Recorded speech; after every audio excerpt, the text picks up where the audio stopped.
Olá, meus amigos do terceiro ano, professor Tadeu Fontinelli. Esta semana vamos trabalhar o desfecho, a parte final do processo de independência do Brasil, tá certo? Já falamos dos principais acontecimentos, já falamos das revoltas e na aula de hoje nós vamos falar sobre o desfecho desse processo de independência. Na aula anterior, a gente falou sobre a chegada da família real à real portuguesa em 1808, né, e os seus significados. A gente viu que a transferência da corte para o Brasil foi bastante positiva. Portugal trouxe todas as suas estruturas para a colônia e a colônia virou metrópole. Veio o Banco do Brasil, veio Jardins, veio a Casa da Moeda, veio a Academia de Letras, a Academia de Artes, veio universidades. Então, com a chegada da corte portuguesa ao Brasil, houve um rebuliço na vida política, tanto de Portugal como aqui no Brasil. Na aula de hoje, a gente vai estudar o movimento que desencadeou o processo de independência do Brasil. O nome desse movimento é Revolução Liberal do Porto, que aconteceu em 1820. Vamos entender o contexto político, econômico e social desta revolução e relacionar ela ao processo de independência do Brasil, tá certo? Vamos agora para o contexto. O contexto da Revolução Liberal do Porto tem algumas coisinhas relacionadas. Primeiro, problemas gerados pela transferência da corte portuguesa em 1808. Quando Portugal transferiu a corte para o Brasil, ele trouxe consigo as riquezas, ele trouxe consigo o dinheiro, ele trouxe consigo os grandes funcionários, os altos funcionários e deixou Portugal jogada à sorte, comandada pelos ingleses. Neste quesito, Portugal ficou desfavorecido e muito, porque o pacto colonial foi quebrado em 1808 com a abertura dos portos. Ah, professor, eu não sei o que é esse pacto colonial. Bem, o pacto colonial simplesmente se chama exclusivo colonial.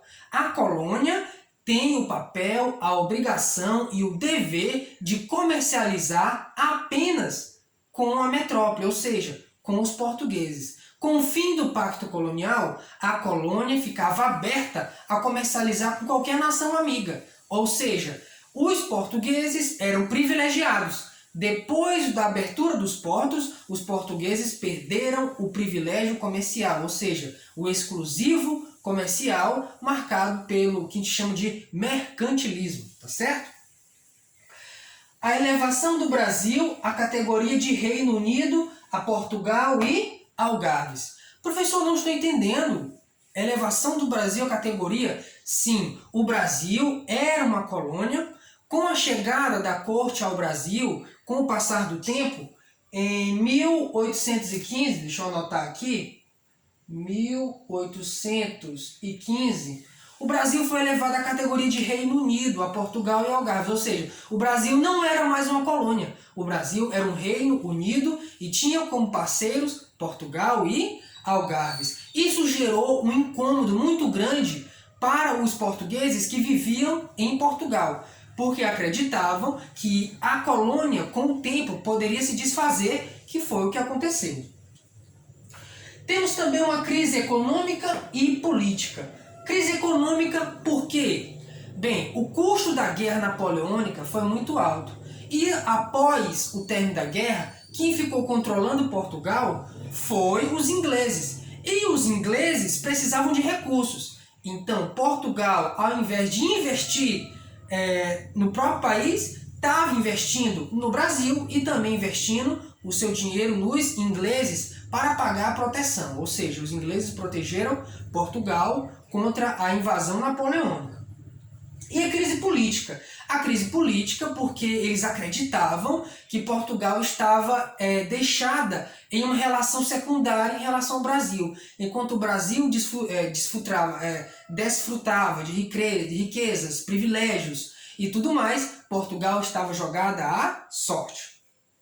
Bem, liderados pela burguesia portuguesa, ou seja, a Revolução Liberal do Porto, ela foi liderada pela burguesia, ou seja, o setor relacionado à economia, o setor relacionado ao comércio, aos negócios, mas não era só eles.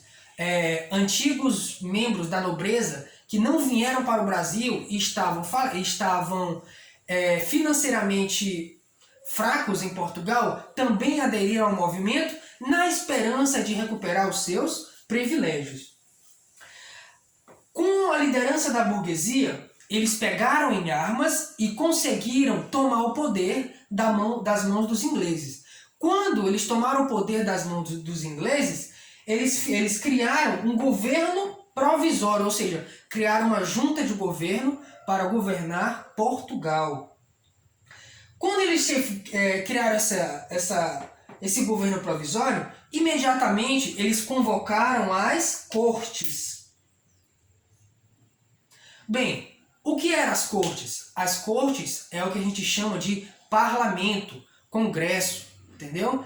E eles eram responsáveis pela elaboração da primeira Constituição. Vamos lá de novo? As cortes era o parlamento, ou seja, uma assembleia convocada por eleições, e as eleições eram formadas e dava origem às cortes. Corte significa parlamento. Professor, me explique aí por que eles queriam a formação das cortes. Bem, eles queriam primeiramente limitar o poder do rei. Como na Europa já estava um grande influenciado pelas ideias iluministas e pela ideia de Constituição, em Portugal não foi diferente. Portugal pegou as cortes e tentou limitar o poder do rei Dom João, criando uma Constituição. Tá certo? Quais eram as principais exigências das cortes? Ou seja, vamos lá. A volta de Dom João VI em 1821, as cortes desejavam que Dom Pedro voltasse a governar Portugal e recolonizasse o Brasil. A recolonização do Brasil, ou seja, as cortes percebiam que a autonomia do Brasil só crescia e para frear essa crescente autonomia, o rei deveria voltar a Portugal e diminuir o Brasil à categoria de colônia novamente. Bem, vamos falar agora do retorno do rei a Portugal. Dom João, ele se sentia bastante pressionado.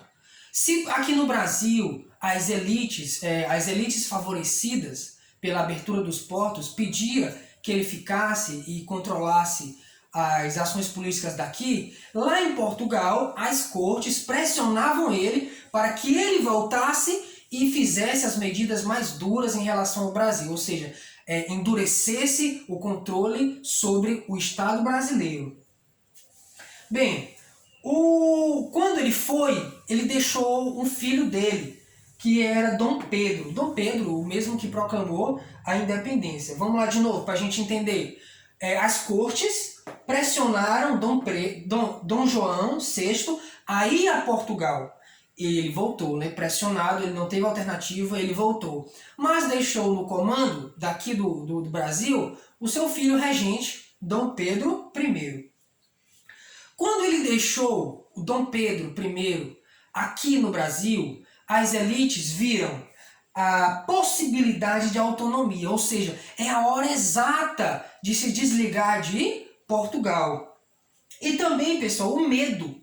Havia um grande medo também de perder seus privilégios. A gente sabe que a história do Brasil é marcada por privilégios, marcada por abundância de alguns setores aí em relação a outros, né? Ou seja, com a ida de Dom João VI, houve a possibilidade de autonomia do Brasil, mas também houve o medo de que tudo desse errado e o Brasil voltasse a ser colônia e os privilégios adquiridos, tanto no sentido social, econômico e político, pudessem ser perdidos.